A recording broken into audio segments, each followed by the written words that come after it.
नमस्कार दोस्तों, हमारे साथ आज सूद सर हैं, एक्स रो ऑफिसर। सूद सर, आपका बहुत-बहुत स्वागत है। नमस्कार जी, बहुत-बहुत शुक्रिया।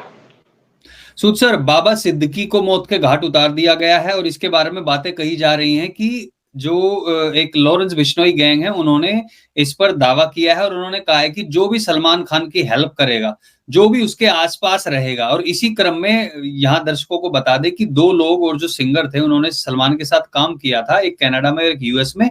उनके घर के बाहर भी राउंड फायरिंग की गई थी और सलमान खान के घर के बाहर फायरिंग करते वक़्त जो एक लड़का मारा गया था, अनुज थापन, उसकी मौत के बदले के रूप में भी ये दावा किया जा रहा है कि यहाँ पे सलमान खान के दोस्त को मारा गया है। और भी बहुत सारी बातें की गई हैं। सूद सर, हम आपसे जानना चाहेंगे, जो ये लॉरेंस बिश्नोई गैंग दावा कर रही है कि इनके बॉलीवुड के साथ भी संबंध थे, और क्या-क्या ऐसी चीजें हैं जो हुई थी। ऑब्वियसली हम नहीं चाहते कि इस तरीके से किसी को भी मारा जाए, लॉ एंड ऑर्डर खराब हो, लेकिन बाबा सिद्दीकी को जो धर्मात्मा बनाने की कोशिश की जा रही है, क्या वो सच में है या फिर उनका कुछ और ही दूसरा चेहरा था?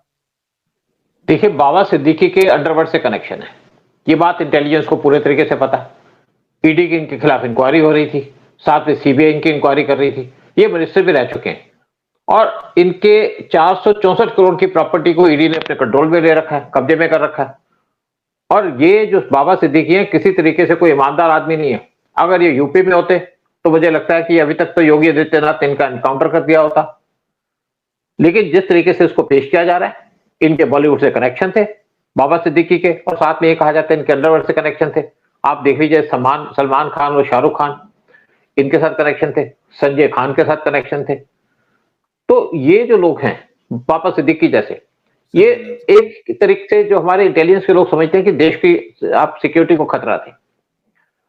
अब देखिए, यहाँ पे बहुत से लोग इस पे बड़े आंसू बहा रहे हैं, बड़ी-बड़ी श्रद्धांजलि दे रहे हैं। शरद पवार ने भी कह दिया कि लॉ एंड ऑर्डर फेल हो गया। मुझे एक बात बताइए कि जब यहाँ पे एमबीए की गवर्नमेंट थी, यानी कि जब उद्धव ठाकरे चीफ मिनिस्टर थे महाराष्ट्र के, तब कितने लोगों को मारा गया? और आज यहाँ पे जो लोग आंसू बहा रहे हैं, क्या जब सुशांत सिंह राजपूत का मर्डर हुआ था, किसी ने आंसू बहाए? किसी ने कोई स्टेटमेंट दी? अब लॉ एंड ऑर्डर की बात करते फेल हो गए। मार्च 1993 में मुंबई के अंदर ब्लास्ट हुआ था, बहुत बड़ा ब्लास्ट हुआ था, जिसमें दाऊद का हाथ था। फिर उसके बाद एक वन मैन कमेटी बनाई गई थी, उस टाइम के जो होम सेक्रेटरी थे, तो वो कमेटी ने एक रिपोर्ट दी। 3 महीने के अंदर रिपोर्ट सबमिट कर दी उसने कि यहाँ पे जो बॉम्ब ब्लास्ट हुआ है, उसके अंदर अंडरवर्ल्ड और महाराष्ट्र के पॉलिटिशियंस का हाथ है, ये आपस में मिले हुए थे। और कुछ नाम भी दिए उन्होंने, कौन कौन से महाराष्ट्र के पॉलिटिशियंस थे। नेचुरली उस टाइम पे शरद पवार की गवर्नमेंट थी, नाम तो दे दिए, लेकिन उस टाइम पे पीवी नरसिम्हा राव पीएम थे और कांग्रेस हाईकमांड ने सब नाम निकलवा दिए ताकि उनके लोग ना पकड़े जाएं। और आज बहुत से जो लोग जो सुशांत सिंह राजपूत के मर्डर के अंदर इन्वॉल्व थे या उनका डायरेक्टली इनडायरेक्टली रोल था, वो भी मिनिस्टर है। जब यहाँ पे जब यहाँ पे एमपी की गवर्नमेंट थी, हाँ, और आपको नाम याद होगा नवाब मलिक का, वो जेल में रहे। उस टाइम के होम मिनिस्टर वो भी जेल में रहे बहुत साल तक, बहुत देर तक। और संजय राउत जेल में रहे। आज संजय राउत भी यहाँ पे आंसू बहा रहे हैं कि महाराष्ट्र के अंदर लॉ एंड ऑर्डर फेल हो गया। संजय राउत साहब, आपने बहुत से लोगों की जमीन पे कब्जा किया है और आप जेल रह के आए। मेरे ख्याल 6 महीने तक तो संजय राउत जेल में रहे, दोबारा फिर जेल गए क्योंकि इन्होंने फिर किसी की वाइफ को के ऊपर कुछ कमेंट्स दे दिए उल्टे सीधे। तो ये वो आदमी है जिन्होंने कंगना रनौत के खिलाफ ऐसा कहा था कि हरामखोर वर्ड यूज किया था। फिर जब लोगों ने कहा कि आप हरामखोर क्यों कह रहे हैं, कहते हो गाली नहीं है, तो हरामखोर कौन हुआ? आप एक आदमी को सपोर्ट कर रहे हैं जिसने यहाँ पे गंद फैला रखा था महाराष्ट्र के अंदर, जिसका नाम है सिद्दीकी, जो मारा गया। और मारा किसने? अब बिश्नोई इसके ऊपर अपना क्लेम कर रहा है कि इन्होंने मारा, कि हमने मरवाया इसको।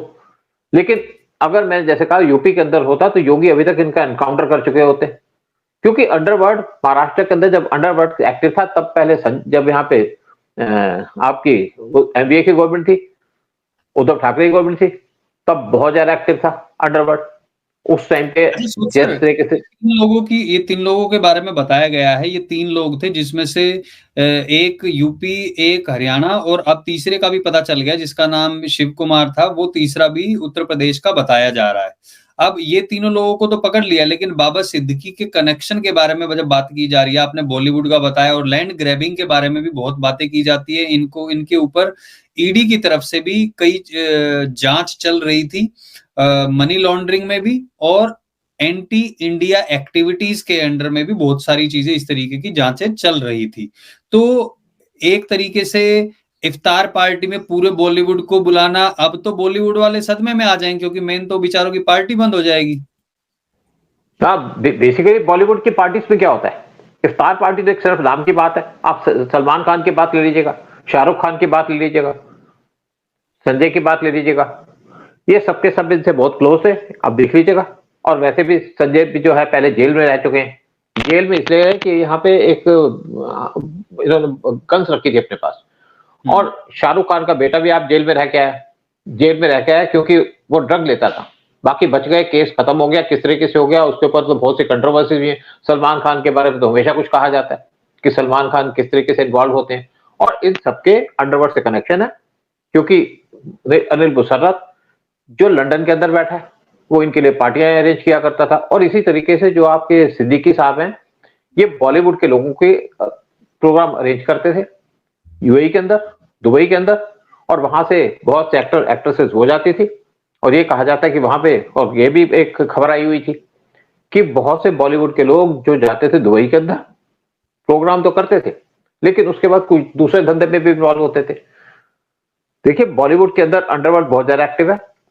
आपने देखा होगा कि बहुत से हमारे एक्टर और एक्ट्रेसेस जिनका मर्डर हो गया दुबई के अंदर, और सारे के सारे केसेस अंडर द कारपेट दबा दिए जाते हैं। श्रीदेवी की बात कर लीजिएगा, श्रीदेवी को किस तरीके से मारा गया दुबई के अंदर, और वो कोई ऐसा नहीं कि वो एक उसमें डूब के मर गई, कोई डूब के नहीं मरी, उसका मर्डर किया गया था। लेकिन सफाई से जो अंडरवर्ल्ड काम करता है सारा सारा खत्म हो जाता है। अब इनका सिद्दीकी साहब का मर्डर हो गया, और मर्डर हुआ इनके, ये अपने बेटे के घर से, बेटे के ऑफिस से बाहर निकल रहे थे रात को 9:30 बजे, और कहते हैं इनको भाई सिक्योरिटी दी गई थी। सिक्योरिटी इनको दी गई थी, लेकिन सिक्योरिटी क्या करेगी, जब भाई सिक्योरिटी मिलती है तो वो तो आपकी गाड़ी में बैठ के जाएगी, तो अपनी गाड़ी तो उनके पास है नहीं कोई। नहीं, तो एक ये चीज और उनको है सर, वाई सिक्योरिटी की जो बात की जा रही है वो खैर पुलिस की तरफ से अभी कंफर्मेशन नहीं आया, पहली चीज। दूसरा, इनके साथ एक पुलिस का कांस्टेबल था जो सभी तरीके की आर्म्स ट्रेंड था। अब बताया जाता है कि रेकी की गई थी लगभग 30 दिन तक। 15 दिन पहले एक धमकी भी मिली थी, जो वहां पर एक प्रोजेक्ट चल रहा था, जो झुग्गियां वगैरह जहां पे इलीगल बसा ली जाती हैं, इनको हटा के उनके विस्थापन के लिए, उसके विरोध में थे। क्योंकि ऐसे लोगों का बहुत ज्यादा सपोर्ट प्राप्त था सिद्दीकी को, जो लोग बस्ती वाले स्लम एरियाज के जो होते थे, वो बहुत लोगों को था। और इसी ज्यादातर जो स्लम एरियाज में है, बहुत सारे लोग ऐसे वहां से पकड़े जाते हैं जो ड्रग्स वगैरह में पाए जाते हैं। ये समीर वानखेड़े ने भी कई बार एक्सपोज भी किया है। और जो आपने बताया नवाब मलिक का जो दामाद था, वो भी गांजे के साथ पकड़ा गया था। फिर चाहे आप भारती की बात कर लीजिए, और भी कितने सारे लोग पकड़े गए थे। यहाँ तक कि रिया चक्रवर्ती भी सुशांत केस में, ड्रग्स की मामले में, वो भी पकड़ी गई थी। हालांकि अभी तक मर्डर केस में कुछ नहीं हुआ है। लेकिन कुल मिला के जो यहाँ पर धंधा चल रहा था, और इन्होंने बात भी कही है गैंग ने, कि जो भी सलमान की हेल्प करेगा उसका हिसाब लगा कर रखना। लॉरेंस बिश्नोई गैंग ने ये बोला है। और उसके साथ साथ जो बोला, मैं भी यहाँ पे वो भी दर्शकों को बता देता हूं कि उन्होंने साफ साफ लिखा है कि हम ये सब नहीं चाहते थे, लेकिन हमें मजबूर किया गया है। ये लॉरेंस बिश्नोई गैंग की तरफ से एक फेसबुक पोस्ट की गई है। इसके मरने का कारण दाऊद को बॉलीवुड राजनीति, प्रॉपर्टी डीलिंग से जोड़ना था। इसके अलावा अनुज थापन का नाम भी पोस्ट में है, जिसने सलमान खान के घर के बाहर फायरिंग की थी और पुलिस कस्टडी में उसकी मौत हो गई थी। यानी कि कुल मिला के ये कहा जा रहा है कि जो पुलिस कस्टडी में मौत हुई थी, उसके बदले के रूप में भी देखा जा रहा है सूदसरी से। देखो बेसिकली आपको एक बात बता दूं, जो अंडरवर्ल्ड के लोग होते हैं उनकी मौत भी उसी तरीके से होती है, कोई पीसफुल मौत नहीं होती। अब इसका ये तो बिल्कुल जग जाहिर बात है कि ईडी ने इसकी प्रॉपर्टी पे कब्जा किया हुआ, इसको बहुत से नोटिस दिए गए थे, अरेस्ट करने की बात चल रही थी कि बहुत जल्द इनको अरेस्ट कर लिया जाएगा, प्रॉपर्टी इनकी कन्फिस्केट कर ली थी। तो इनको, मैंने जैसे कहा यूपी के अंदर होते तब तक तो इनका एनकाउंटर हो चुका होता, लेकिन यहाँ पे बिश्नोई ने इनका एनकाउंटर कर दिया। और मैं एक बात कहूंगा कि बिश्नोई के बारे में बहुत सी बातें आती हैं, लेकिन बिश्नोई की कोई ये नहीं है कि ठीक है वो जिस तरीके से काम करता है हम उसको अप्रिशिएट नहीं करते, ना हम उसको सपोर्ट करते हैं, लेकिन बिश्नोई एक काम तो कर रहा है, सुधार तो कर रहा है कहीं पे। हर एक का अपना-अपना तरीका है। मतलब हम बिश्नोई की उसको सपोर्ट नहीं कर रहे, लेकिन बिश्नोई ने जिस आदमी को मारा वो किसी तरीके से ईमानदार आदमी नहीं था। किसी तरीके से वो ऐसा पाकिस्तान नहीं ने था ये जिस कहा आदमी है को कि हम पहले कभी भी किसी को नहीं करते हैं, जब हमारे ऊपर कुछ होता है, जैसे कि इन्होंने बोला कि जो सलमान खान के ऊपर जो हिरण को मारने का जो केस चल रहा है, उसके चलते पहले बोल दिया था बिश्नोई ने पुलिस कस्टडी में जाते हुए कि इसको तो मैं ही मारूँगा। ये उसने बोला था, खुले में बोला था, न्यूज़ चैनल पे बोला था और उसके हाँ, बाद रेकी भी की गई, उसके घर पे के बाहर फायरिंग भी की गई और फायरिंग के बाद फिर वो एक लड़के को बताया गया था, उसके घरवालों ने भी कि उसकी गर्दन पे भी निशान थे, सब कुछ था और उसको मारा गया है, ये उनका जी, दावा था उनके। और एक वीडियो और अभी मैंने कुछ दिन पहले पोस्ट की थी, जिसमें जो उस लड़के का अनुस्थापन का वकील था, उसने कहा कि मुझे सलमान खान के वकीलों के द्वारा धमकी दी जा रही है और एक मैं साधारण सा वकील हूँ और जान के ऊपर बन आई है मेरे, रोने लग गया वो कैमरे के ऊपर। आप सोचिए उसकी क्या हालत हो रखी थी। और मुझे लगता है कि शायद वो वीडियो भी इन लोगों ने देखी होगी और इनको पता ही होगा लॉरेंस बिश्नोई गैंग को कि हमारे बंदे ने जो वहां पे जाके फायरिंग की थी उसमें किसी को मारा भी नहीं था, इस वजह से उसको मार दिया गया। तो ये एक तरीके से बदले के तौर पे देखा जाए। क्या लगता है कि और भी कोई सलमान खान के आसपास के जो लोग हैं उनको भी खतरा हो सकता है? देखिए खतरा तो उसके फादर को भी था, उनको भी इन्होंने वार्निंग दी थी, सलमान खान को भी खतरा है। लेकिन आप देखिए जब सलमान खान को यहाँ पे वार्निंग दी गई या इसके घर में रखी हुई थी, तो इस टाइम पे जो चीफ मिनिस्टर हैं शिंदे साहब वो सलमान खान के घर पहुंच गए, सारा बॉलीवुड उनके घर में पहुंच गया और अब इनको इनके ऊपर भी जो स्टेट गवर्नमेंट है वो इनको बड़ा सम्मान दे रही है, इनके मरने के ऊपर। लेकिन हर एक किसी आदमी को सम्मान देने से पहले हम ये नहीं कहते कि किसी आदमी का मरना के ऊपर कोई सेलिब्रेशन होनी चाहिए, लेकिन किसी आदमी के मरने के बाद ये तो देखना चाहिए कि क्या वो काबिल है कि उसको सम्मान दिया जाए। आपने रतन टाटा को सम्मान दिया क्योंकि वो डिजर्व करते हैं, देश के लिए काम किया। लेकिन ये नहीं है कि आप एक मिनिस्टर बन गए तो आप करप्ट नहीं है। एक मिनिस्टर से आपके खिलाफ ईडी के केसेस पड़े हुए हैं, आपने यहाँ पे लूटमार की है, आपके अंडरवर्ल्ड से कनेक्शन है, कम से कम इनको ये तो चाहिए कि आईबी और राव से तो पूछ लें कि इनके खिलाफ क्या-क्या केस है, क्या-क्या इनके पास इनके खिलाफ चार्जेस लगे हुए हैं। देखिए, मैं इंटेलिजेंस में रहा हूँ तो मैं बहुत से लोगों को जानता हूँ, बहुत से लोगों की फाइलें मैंने खुद देखी हैं, किस तरीके से वहाँ पे अंडरवर्ल्ड के साथ कनेक्शन होता है। लेकिन जब भी गवर्नमेंट कोई काम करती है तो रॉ से पूछती तो है कि आदमी को क्या सम्मान दिया जाए, कि इसको पूछा जाए। लेकिन इस टाइम पे जो शिंदे गवर्नमेंट है, वो इनको सम्मान दे रही है, जो बहुत गलत बात है। आप देखिए किस टाइप का आदमी है। ये नहीं मिनिस्टर बना दिया आपने, मिनिस्टर स्टेट फ्यूनरल का अनाउंस किया गया। हाँ, हाँ, देखिए आप मिनिस्टर बन गया, यहाँ पे आप देखिए जब यहाँ पे बम ब्लास्ट हुआ था 1993 में, तो क्या हुआ था? कितने लोग मारे गए? लेकिन जितने भी लोग यहाँ पे इन्वॉल्व थे पॉलिटिशियन, वो सब बच गए और दाऊद भाग गया यहाँ से। बाद में दाऊद के कुछ साथी तो पकड़े गए इंडिया के अंदर, उन्होंने नाम भी दे दिए। लेकिन इनके ऊपर क्योंकि ये पॉलिटिशियन है, तो आप इनको पकड़ नहीं सकते, कोई एक्शन नहीं ले सकते। नवाब मलिक को तो जेल में डाला आपने, उसी तरीके से जो वहां के होम मिनिस्टर थे वहां भी जेल में डाला उनको, महाराष्ट्र के, जब सुशांत सिंह राजपूत का मर्डर हुआ था। लेकिन जो भी बॉलीवुड के लोग हैं आज बहुत ज्यादा बात कर रहे हैं, संजय राउत भी बात कर रहे हैं लॉ एंड ऑर्डर की। तो जब सुशांत सिंह राजपूत को मारा गया था तो आपने तो कोई बात नहीं की थी, उसको भी कहना ट्रेस करना चाहिए था। लेकिन वहां पे कह दिया इसने सुसाइड किया। सुसाइड क्यों करेगा आदमी? सुसाइड दो रीजन पे करता है, या तो आदमी की बहुत मजबूरी होती है, दिमाग से फ्रस्ट्रेटेड होता है, या आदमी को ऐसी धमकियां मिलती है कि वो बर्दाश्त नहीं कर पाता। और सुशांत सिंह राजपूत के साथ यही हुआ था, यानी कि उसको बार बार धमकियां मिला करती थी। कहते उसने कम से कम 40 फोन चेंज किए, सिम चेंज किए, लेकिन फिर भी वो बच नहीं सका। और बच इसलिए नहीं सका कि उस टाइम पे उद्धव ठाकरे की गवर्नमेंट थी। अगर वहां पे बीजेपी की गवर्नमेंट होती तो सुशांत सिंह राजपूत को कोई मक्का मर्डर नहीं होता, या लोग उसको प्रोटेक्ट करते। लेकिन जब वहां पे उद्धव ठाकरे की गवर्नमेंट थी तो सुशांत सिंह राजपूत जैसे आदमी को मार दिया गया, क्योंकि उसको उसके वहां पे बॉलीवुड के अंदर अपनी जगह बनाने के साथ साथ शाहरुख खान, सलमान खान और जो लोग हैं इनको खतरा था। इनको फिल्मों से तो खतरा था, लेकिन मेन खतरा था कि सुशांत सिंह राजपूत को ऐड मिलेंगे टीवी के अंदर। ये जो आपके शाहरुख खान बैठे हैं या सलमान खान बैठे हैं, इनकी फिल्में तो चलती नहीं है, ये तो गलत तरीके से फिल्में चलाते हैं, यानी कि प्रमोट कराते हैं पाकिस्तान में या गल्फ के अंदर। लेकिन इनको जो मेन पैसा मिलता है फिल्म चलाने का, वो मिलता है इनको एडवर्टाइजमेंट से, और सुशांत सिंह एडवर्टाइजमेंट के ऊपर कंट्रोल कर रहा था। इसीलिए इन्होंने कहा कि इसके ऊपर कुछ करना चाहिए। तो जो लोग इनको सपोर्ट करते थे, मैं ये नहीं कहता कि शाहरुख खान ने कहा होगा, सलमान खान ने कहा होगा, लेकिन जो अंडरवर्ल्ड है जिन्होंने शाहरुख खान को किंग खान बनाया, शाहरुख खान कोई किंग खान नहीं है करके आप फिल्म की एक्टिंग नहीं कर सकते, लेकिन इसको किंग बनाया। किंग का नाम किसने दिया? किंग का नाम दिया अंडरवर्ल्ड ने।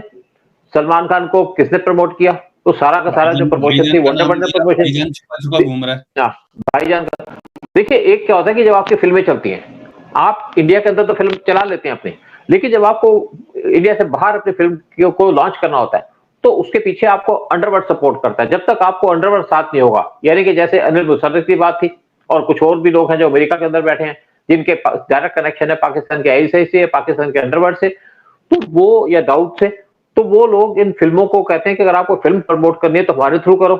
और जब फिल्म मुसलमानों की फिल्म, स्पेशली शाहरुख खान, सलमान खान और आमिर खान, इनकी फिल्में प्रमोट करने में कोई प्रॉब्लम नहीं होती, इनसे तो कोई चार्ज नहीं करते। लेकिन जो आपके हिंदू हीरोज होते हैं, उनकी फिल्में वहां पे डिस्प्ले करने के लिए या वहां चलाने के लिए इनको इस अंडरवर्ल्ड से पैसे मांगता है। और इसीलिए आपने देखा होगा कि बहुत से हमारे लोग हैं जो जो बॉलीवुड के अंदर वो अपने अपने प्रोडक्शन हाउसेस खोल रखे हैं उन्होंने। अगर आप देखें कि आपके अक्षय कुमार ने अपनी फिल्म निकालनी थी और फिल्म निकालने से कुछ दिन पहले उसने अजमेर के दरगाह के अंदर 1,50,00,000 रुपए दिए, 1,21,00,000 रुपए दिए। क्यों दिए? उनसे डिमांड किया गया कि पैसे दो, और एक तरीके से रिश्वत दे दी उन्होंने अंडरवर्ल्ड को और दरगाह में पैसे चला दिए। कोई ये नहीं आपसे कहता कि आप मंदिर में पैसे चढ़ाओ तो आपकी फिल्म चलेगी, आप दरगाह में चढ़ाओगे या अंडरवर्ल्ड को दोगे तो आपकी फिल्म चलेगी या उसकी फिल्म को चलाने दिया जाएगा। तो ये जो बॉलीवुड के अंदर अभी तक भी जिस तरीके से अंडरवर्ल्ड का कंट्रोल है, और यहाँ पे जो आप बात की नवाब मलिक या सिद्दीकी, ऐसे ही लोग हैं, क्योंकि इनके कनेक्शन है पूरे बॉलीवुड के अंदर साथ साथ, और बॉलीवुड के कनेक्शन का पूरा फायदा उठाते हैं। देखिए अंडरवर्ल्ड कहाँ घुसता है? अंडरवर्ल्ड वहां घुसता है जहां पे पैसा हो, जहां पे पैसा नहीं है वहां अंडरवर्ल्ड नहीं घुसता। जैसे आपने देखा होगा बहुत से लोग जो मुंबई के अंदर जिनके फार्म हाउसेज हैं और बूढ़े लोग हैं, अकेले रह रहे हैं, तो अंडरवर्ल्ड वहां पे कब्जा कर लेता है, किसी को मार देता है। औरत को मार दिया तो आदमी को जेल भिजवा दिया कि आदमी ने इसका मर्डर किया। ये बहुत से केसेस हैं। और इसी तरीके से आप देखिए जहां पे झुग्गी झोपड़ी है, वहां पे पहले तो झुग्गी झोपड़ी बसा करके पैसा लेते हैं, पैसा कमाते हैं, फिर झुग्गी झोपड़ी वालों को कहते हैं तुम्हें मकान दे देंगे, मकान से निकालने की बात करते हैं और वहां पे मल्टी स्टोरी मकान बन जाते हैं। इसी चक्कर के अंदर नवाब मलिक जेल गए थे और इसी चक्कर के अंदर संजय राउत को जेल हुई थी। और आज ये ईमानदार आदमी बनते हैं कि जैसे देश यही चला रहे हैं, लॉ एंड ऑर्डर की बात करते हैं। अगर और संजय राउत की एक और स्टेटमेंट है, कहते हैं मुंबई के अंदर इसलिए वहां पे इंडस्ट्री आती है क्योंकि वहां पे पीस है, पीस थी। लेकिन पीस किसने खराब की? पीस खराब की वहां पे जब यहाँ पे उद्धव ठाकरे की गवर्नमेंट थी। तो क्या हुआ वहां पे? जब 3 साधु मारे गए पालघर के अंदर, तो क्या किसी ने क्वेश्चन रेज किया? उद्धव ठाकरे के लड़के पर ही इल्जाम लग रहे हैं कि भैया उस दिन वो कहाँ पे था। दिशा साल्यान मामले में उस पर इल्जाम लग रहे हैं कि भैया उसको वहां पे देखा गया था, आज तक उसने उसका जवाब नहीं दिया। उसने कहा मैं अपने नाना के वहां पे था, नाना के वहां पे था ही नहीं, वो तो कहीं और ही था। तो बहुत सारे उसके लड़के पर इल्जाम लग रहे हैं। कई लोग कहते हैं कि अपने लड़के को बचाने के चक्कर में इन्होंने जो अभी सरकार पलटी थी वो इसलिए हो गई है, लेकिन वो सच अभी तक सामने नहीं आया। जो दुहाई दे रहा है उसका लड़का बाहर बैठ के कह रहा है कि नहीं ये वो लॉ एंड ऑर्डर ये है वो है। अरे भैया लॉ एंड ऑर्डर जब कहाँ था, जब तेरे ऊपर इल्जाम लग रहे हैं, आज तक उसका जवाब नहीं दे पाया। एसआईटी अभी बिठाई थी, इसको जवाब देने के लिए भी बोला है। एक पीआईएल फाइल की गई थी कि दिशा साल्यान मामले में बहुत सारी चीजें इकट्ठे करके, हमारे यहाँ पे वो वकील भी आए हैं, उन्होंने भी बात की है, नीलेश ओझा जी। तो कोर्ट ने कहा कि जवाब दाखिल करो। 3 बार उसकी डेट आगे बढ़ चुकी है। अब वो नवंबर की डेट डाली हुई है, वो नवंबर में भी नहीं लगता होगी, वो 2-2 3-3 बार बढ़ा देते हैं महीने में। वैसे एक और बात कर लें, बहुत से लोगों को नहीं पता होगा दिशा सल्यान के बारे में। दिशा सल्यान सुशांत सिंह राजपूत की एक क्लोज फ्रेंड थी, बहुत सी बातें उनसे शेयर किया करती थी। और जब दिशा सल्यान का मर्डर हो गया और उसको एक ऊपर के फ्लोर से नीचे फेंक दिया, कहते हैं कि वो दिशा सल्यान जा रही थी, उसको लोग पीछे चेस कर रहे थे, ये भी बात थी। लेकिन एक मकान के अंदर दिशा सल्यान बालकनी से गिर गई और कहते हैं कि दिशा सल्यान गलती से गिर गई क्योंकि वहां कुछ रिपेयर चल रही थी, लेकिन उसने कपड़े नहीं पहने थे।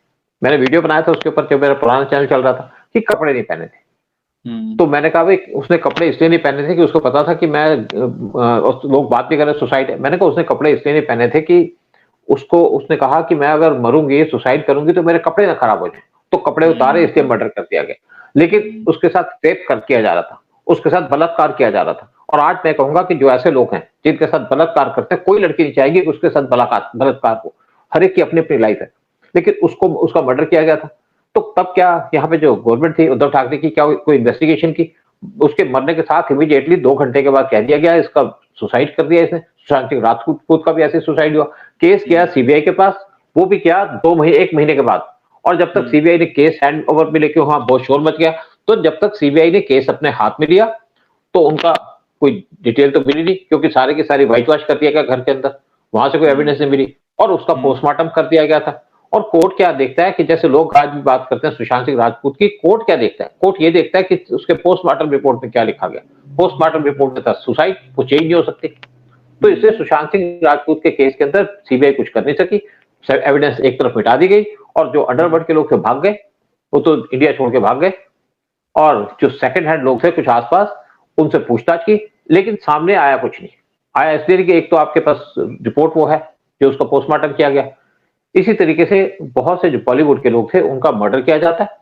अगर आप शशि थरूर की वाइफ की बात करें, सुनंदा पुष्कर की, उसका केस भी आया, तो उसका केस जब इन्वेस्टिगेट हो रहा था, जिसने इसका पोस्टमार्टम किया था उसने कोर्ट के अंदर कहा, कहते जी मेरे पास तो प्रेशर था, एक दो यहाँ पे मिनिस्टर थे, एक था हेल्थ मिनिस्टर जो आपके आजाद साहब है जो कश्मीर के लीडर है, दूसरे इनका जो हस्बैंड था, दोनों के दोनों मिनिस्टर थे, तो मेरे को जो कहा गया मुझे रिपोर्ट लिखनी थी, और लेकिन फैक्ट ये नहीं है।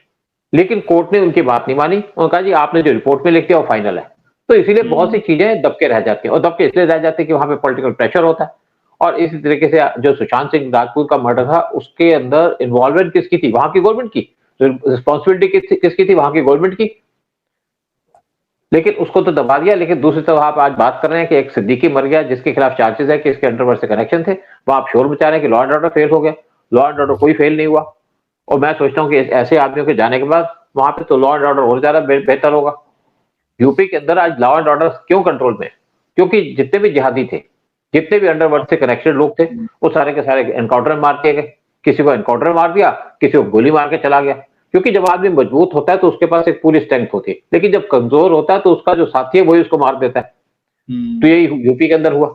तो आज जो सिद्दीकी साहब का मर्डर हुआ, मैं इसको ये नहीं कहूंगा कि बड़ी अच्छी बात हुई है, लेकिन एक बात जरूर है कि इनका अंडरवर्ल्ड से कनेक्शन वो सबको आप देखिएगा, सबके सामने आएगा। होना चाहिए, मतलब कुल मिला के क्या उसकी हिस्ट्री थी वो लोगों को पता होनी चाहिए कि क्या क्या कनेक्शन थे, क्या क्या बातें थी, क्या केसेस चल रहे थे, किन चीजों में इन्वॉल्वमेंट थी, वो जनता तक जरूर पहुंचनी चाहिए। लेकिन एक जो अफसोस की बात है, सबसे बड़ी अफसोस की बात है कि बॉलीवुड इस टाइम पे दोबारा एक्टिव हो गया है। बड़ा दुख हो रहा है बॉलीवुड के लोगों को कि एक ऐसा आदमी मारा गया जिनके साथ उनके कनेक्शन थे। लेकिन दूसरी बात है कि जो स्टेट गवर्नमेंट, शिंदे साहब की गवर्नमेंट है, वो इसको स्टेट ऑनर दे रही। ऐसी चीजें नहीं होनी चाहिए, ऐसी चीजें करनी चाहिए, क्योंकि आपको मुस्लिम वोट चाहिए। वैसे भी इस टाइम पे महाराष्ट्र के अंदर जो शिंदे गवर्नमेंट है वो मुस्लिम अपीजमेंट का काम कर रही है। पहले उद्धव ठाकरे ने काम किया, फिर वोट नहीं देंगे। अब बीजेपी ने कितना काम कर लिया महाराष्ट्र, कितना कश्मीर के अंदर क्या वोट मिली? 2% वोट मिली वहां से, वोट तो फिर नहीं देंगे। और उद्धव ठाकरे इन्होंने तो जो मस्जिदें वहां कह दिया आप लाउड स्पीकर पे चलाओ, हनुमान चालीसा नहीं चलेगा, लाउड स्पीकर चलाओ। लेकिन इस टाइम पे शिंदे साहब भी उसी पॉलिसी में आ गए, लेकिन आपको फिर भी मुस्लिम वोट नहीं देंगे। ख्याल रखिएगा शिंदे साहब, अगर आप हिंदू को की अपीसमेंट करोगे तो बात अलग है, अगर मुस्लिम की अपीसमेंट करोगे तो कोई आपको वोट नहीं मिलेगा। और इस तरीके से आपको स्टेट ऑनर देना किसी को, वो जस्टिफाइड नहीं है। हम इसको अपोज करेंगे, और अपोज करना भी चाहिए ऐसी चीजों के ऊपर। और लेकिन हम लोगों से पूछेंगे कि आप क्या कहते हैं इस इशू के ऊपर। बिल्कुल, लोग अपने कमेंट जरूर लिखे कि क्या सोचना है इस बारे में कि ये स्टेट ओनर, मैं तो इसके बिल्कुल खिलाफ हूं। हाँ, पुलिस अपना काम करेगी, दोषियों के खिलाफ कार्रवाई होगी, दैट्स इट। वो एक कानून का काम है, वो होना चाहिए। यहाँ पे स्टेट ओनर देने का कोई मतलब बनता नहीं है। कोई मुख्यमंत्री, कोई कहीं का प्रधानमंत्री, कोई ऐसा कोई इंसान नहीं गया है जो बहुत ही भलाई करके गया है, इस कल्याण के लिए कुछ काम करके गया हो। तो हाँ, लेकिन पुलिस अपना काम कर रही है और होपफुली वो आगे चीजें सामने लेके जरूर आएगी। लेकिन आई थिंक ये सारी जो चीजें हैं वो जनता तक आनी जरूरी थी। बहुत बहुत धन्यवाद सूद सर, आपने ये सारी जानकारी लोगों के साथ शेयर करी। सबसे निवेदन है वीडियो शेयर जरूर करें। जय हिंद, जय भारत, जय श्री राम। जय श्री राम। मेरा भारत महान।